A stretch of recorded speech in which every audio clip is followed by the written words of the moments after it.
Maka siapa madarul hadis? Abdullah ibnu Hubairah. Maka dia adalah madarul hadis. Lalu bagaimana dengan riwayat Ibnu Lahiyah? Telah dijadikan mutaba'ah Bakar ibnu Amr yang meriwayatkan dari Abdullah ibni Hubairah.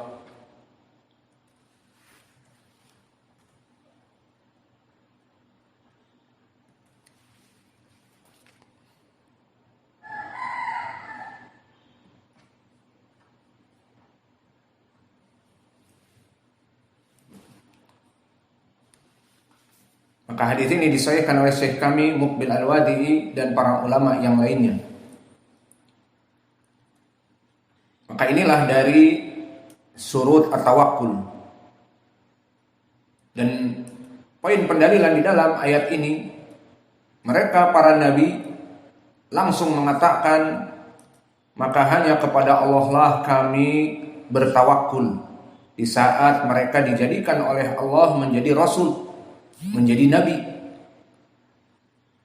maka mereka mengatakan wa malana alla natawakkal Allah wa qad hadana subulana. Setelah mereka mendapatkan hidayah and the right path, dengan jalan yang benar, subulana, maka langsung mereka mengatakan wala nasbironna ala ma adaitumuna, dan kami akan bersabar, sabar alal adha, dan bertawakal kepada Allah. Dan ini masuk kepada marhalah di dalam dakwah. Maka yang pertama kita belajar. Kemudian setelah belajar kita mengamalkan. Setelah kita mengamalkan, maka kita mendakwahkan. Maka belajar, kemudian mengamalkan, kemudian berdakwah. Maka itulah syarat seorang menjadi da'i. Seperti Allah berfirman, ud'u ila sabili rabbika bil hikmah. Maka berdakwahlah dengan apa? Pertama, bil hikmah. Wal mau'idhah al hasanah, maknanya memberikan ceramah dengan baik. Ceramah yang berlandaskan dari Al-Quran dan sunnah, dari hadis-hadis yang sahih. Wajadilhum billati hiya ahsan, dan berjidal dengan mereka dengan baik. Dari mana berjidal dengan baik? Dari mana memberikan kajian-kajian yang bermutu? Al-mau'idhah al-hasanah. Dan dari mana? Itu semua dari ilmu. Maka ud'u ila sabili rabbika bil hikmah, ditafsirkan hikmah ilmu. Maka inilah marhalah dari dakwah. Adapun kelompok Jama'atut Tabligh kesusu, terburu-buru, yang penting merekrut dari kelompok-kelompok mereka.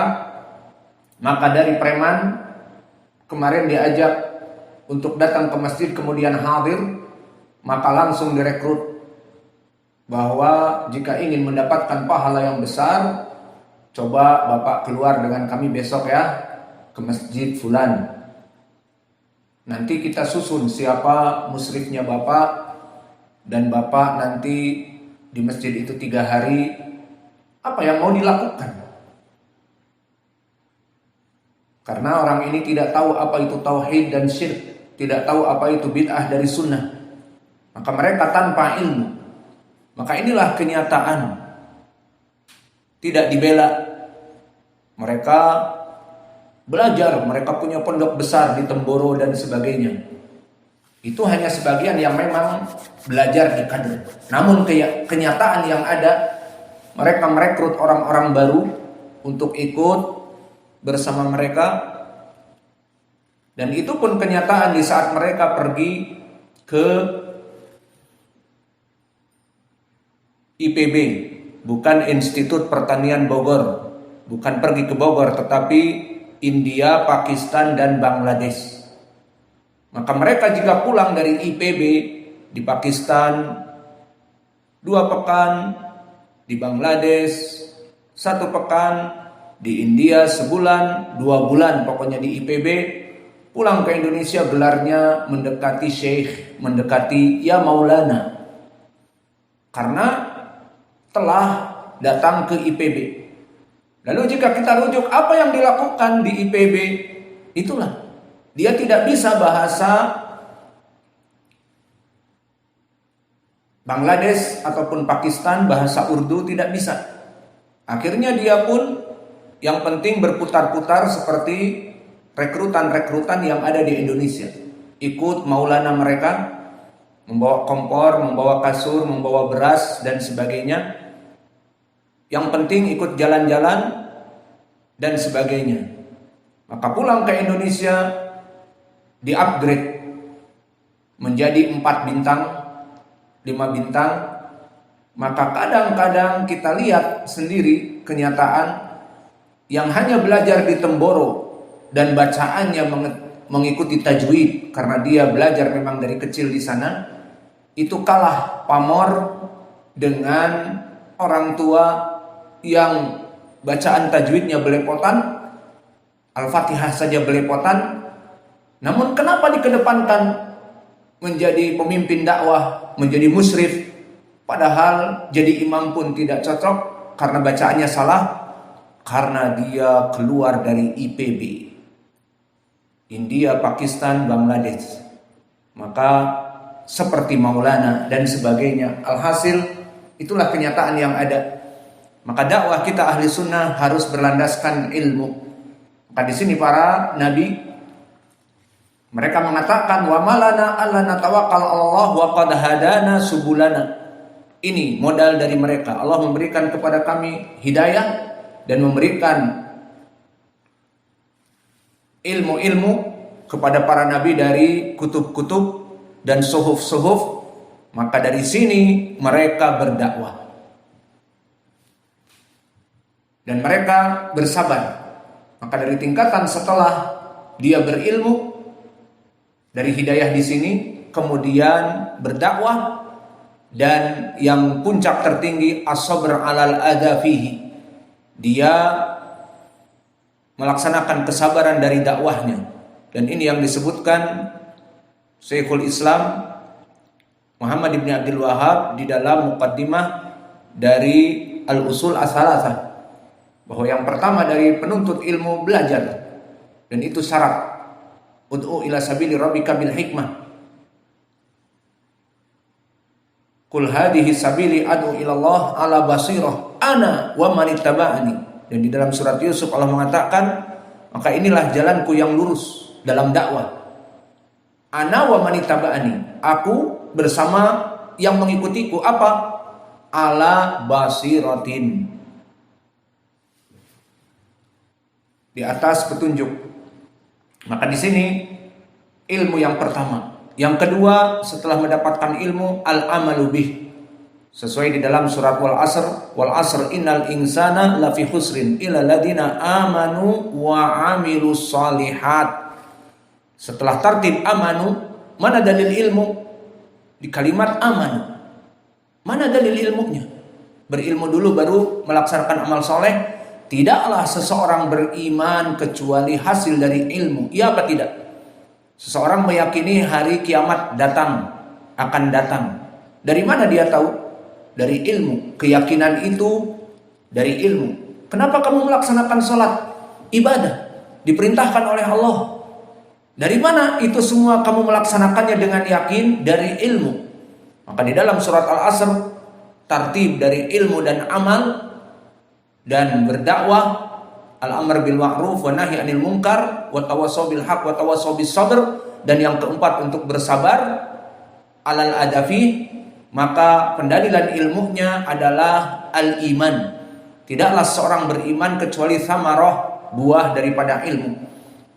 Maka begitupun di sini mereka para nabi mengatakan waqad hadana subulana, telah mendapatkan ilmu. Maka wala nasbiranna ala ma adaitumuna, kami akan melaksanakan setelah mengamalkan tobaan, melaksanakan dakwah. Dan setelah melaksanakan dakwah, maka marhalah yang terakhir yang disebutkan wala nasbiranna ala ma adaitumuna, kami akan bersabar dan bertawakal kepada Allah. Maka setelah kita mengetahui bahwa sabar dan tawakul kepada Allah yang dilakukan oleh para nabi, Maka apa keutamaan at-tawakkul? Keutamaan at-tawakkul banyak sekali.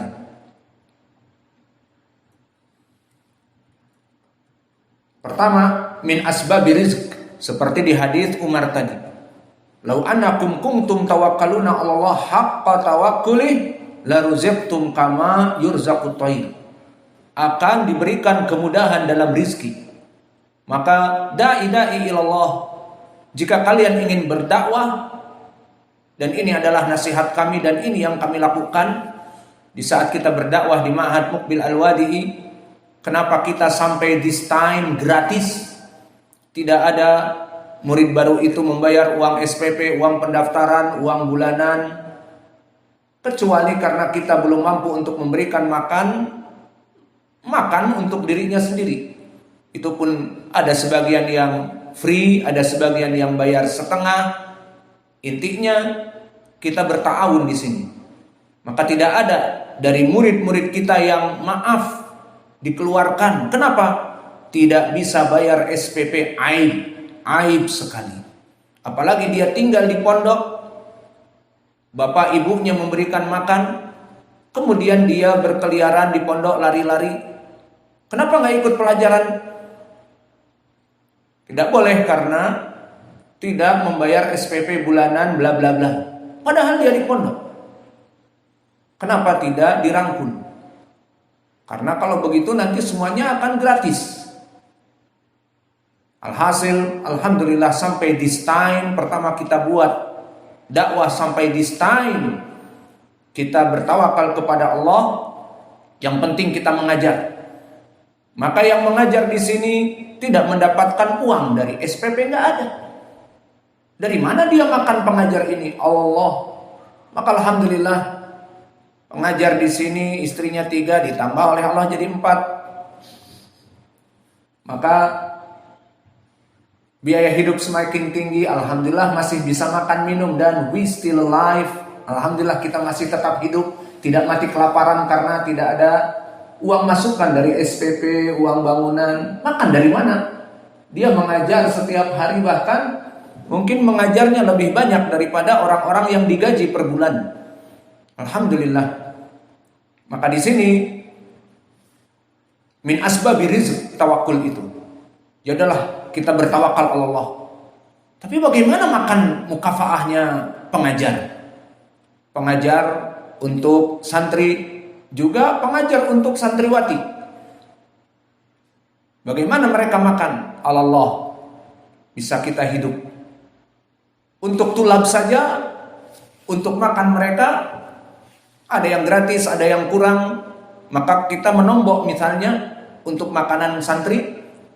Namun alhamdulillah kita masih tetap hidup dan dakwah terus berjalan. Maka ini karena tawakkul. Ini untuk contoh. Dan begitu pun kita melihat dakwah Syekh kami Muqbil. Alhamdulillah kalau dakwah Syekh kami Muqbil, santri-santri itu sudah makan free. Meskipun sabar. Hanya sekedar dengan roti dan idam. Namun semuanya itu adalah barokah dari Allah. Maka ini penyebab keutamaan yang pertama. Jika kalian ingin diberikan rizki oleh Allah, tawakkul dengan syarat haqqa tawakkuli. Karena lafadznya seperti itu.